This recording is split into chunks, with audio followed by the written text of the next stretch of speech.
So, as you can see, I have a new bike.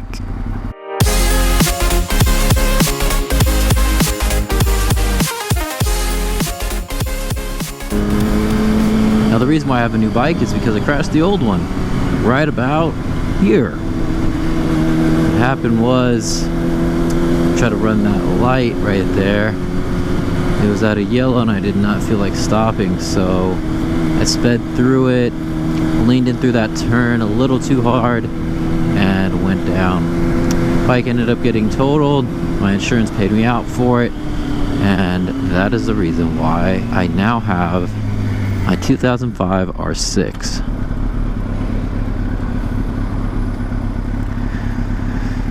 Unfortunately, I don't have the footage from when I went down. I actually ran out of battery that day, so that sucks that I can't actually watch it, and neither can you. But yeah, it wasn't fun. Good thing though, I wasn't hurt. I took a few bumps and bruises. My gear, which actually I'm wearing right now, took most of the damage. My mesh jacket's got a few holes in it, same as my pants. My armor underneath is actually in really good condition considering all things, and my helmet didn't have a scratch on it.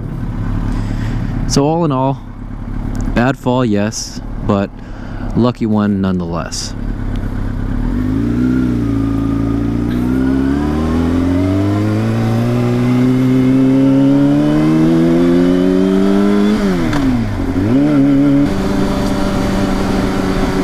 Moving past that, you know, I was actually thinking about getting an R6 from my old bike. Granted, the way that I was gonna go about it was slightly different than what actually happened. Ooh, hello.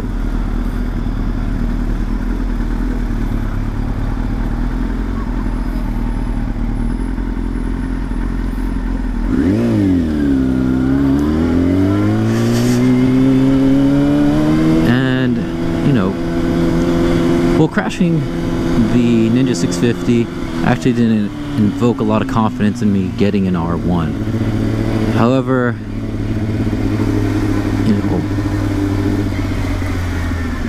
you can't be too scared to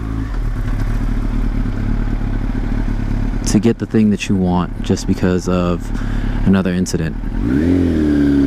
That incident, which actually now may have been a good thing,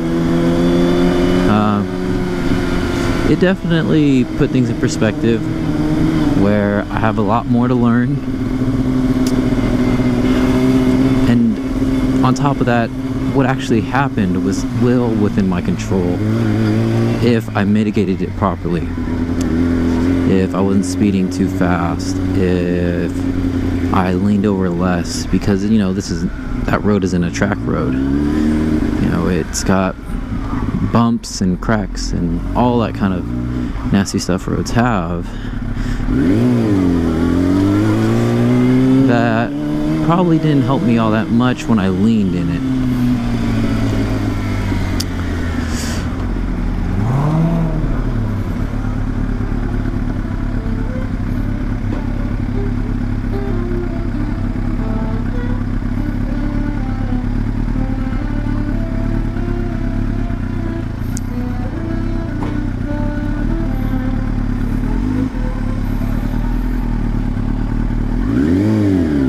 Another good thing, actually, is when I was taking my car to work, when I was transitioning through bikes, I actually started going out of work this way back home, and as you can see, it is not a bad way to travel.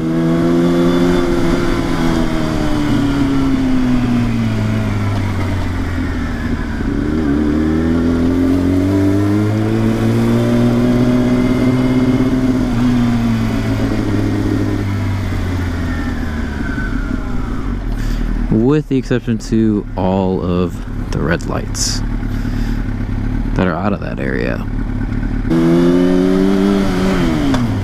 Now my thoughts on moving on from 650 to an R6.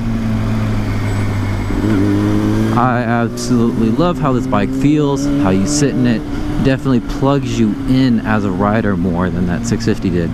However, I feel that it has, and you know, it definitely does have less power in the low end side of things. It sounds better, and you know, I prefer the riding position just because it engages me more.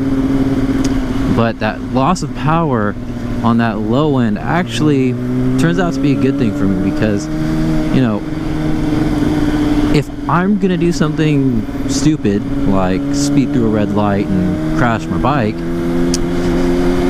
I'm gonna have to put a lot more effort and thought into doing it, because I'm gonna have to really crank it up before it gets to that power band. So you know, it's not a bad thing.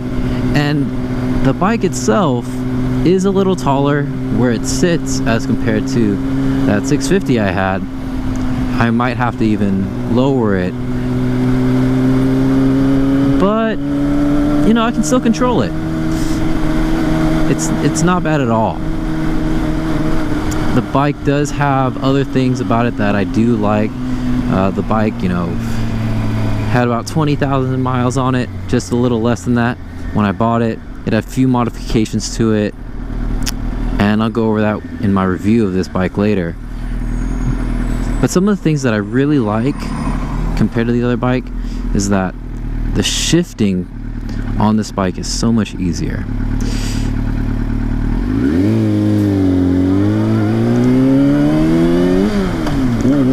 Whereas the 650, I really had to slam it up or down when I was shifting up and down respectively.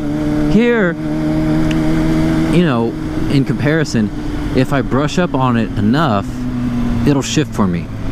Yes, that's not a great thing if my feet are in the wrong position, but for the most part they're not, and I haven't had a misshift yet.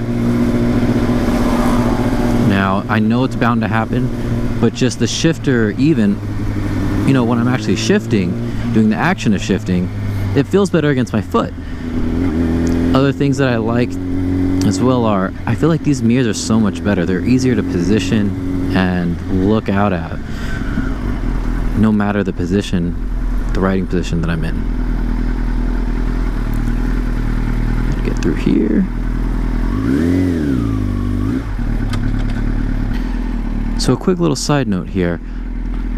I did a DIY on installing this windshield, and I have to say, I really like it.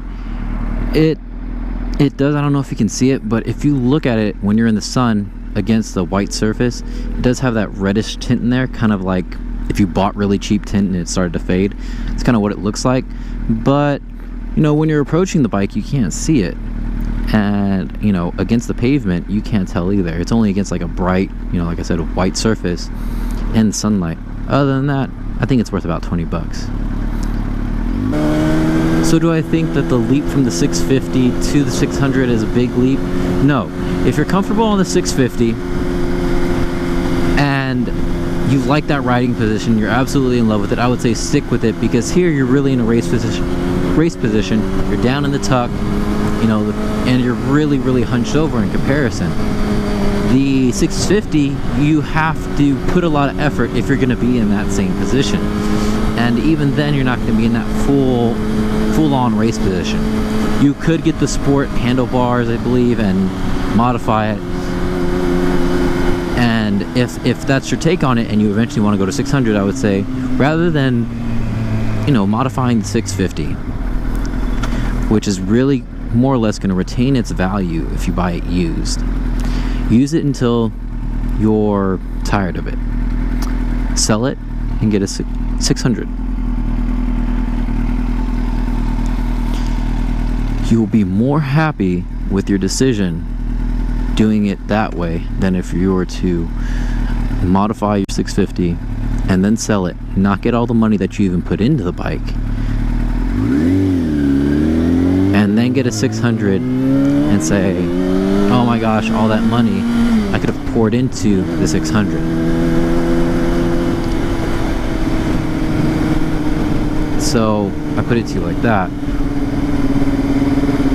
I'll basically put it to you like this. My 650 I got for $4 grand. My insurance said that it was worth $6, but because of my deductible, I got $5. So essentially, I made $1,000. Obviously, you can say I made a little bit less than that because I had to pay the insurance on the monthly for the length that I had the bike, but still, I made money off of that bike, which is essentially what you could do. If you find a 650 that's reasonable, you could probably bump it up about $500 or however you see fit when it's time for you to sell it, if you maintain it properly. I don't recommend the way you do it the way that I did, simply because you could get hurt, and well, it's called an accident for a reason. No one ever intends to get into an accident. Some of the things that I actually do miss on the 650 though are the watch glass for the oil level. I do prefer that instead of the dipstick, but it's a small trade-off.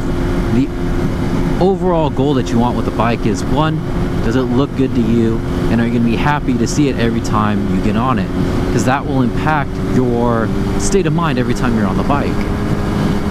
2 is, how does it make you feel when you're on it? And last but not least is, can you keep up with the cost factor of the bike, such as the maintenance when it comes around? Are you able to do that or pay for it when it comes around? Like I said, I think it was a worthwhile jump. I don't think it was too big at all. And this is coming from a guy who crashed his last bike and within less than 2 weeks got the 600 that he wanted. So keep that in mind as well. I hope this was helpful for you guys, and happy shopping if you decide to trade up your bike.